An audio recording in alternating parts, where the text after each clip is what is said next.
হৃদয়। বলো সবাই, এটার নাম কি? প্রথম শর্ত।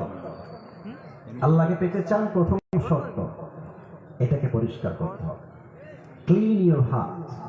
Qad aflaha man zakkaha. Indeed, the successful one is who purifies his heart.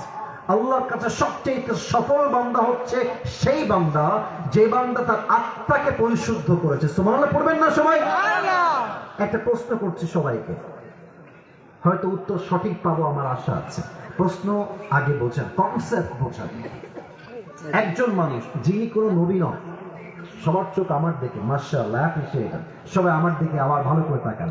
একজন লোক যিনি কোনো নবী নন, বাট তার নসিহত, তার ইনস্ট্রাকশন, তার গাইডলাইন, তার উপদেশ তার সন্তানের প্রতি আল্লাহ তাআলা এতটা পছন্দ হয়েছে যে তার নামেই আল্লাহ তাআলা কোরআনে একটা সূরা নাযিল করেছে। ব্যক্তিটার নাম কি কে বলতে পারে?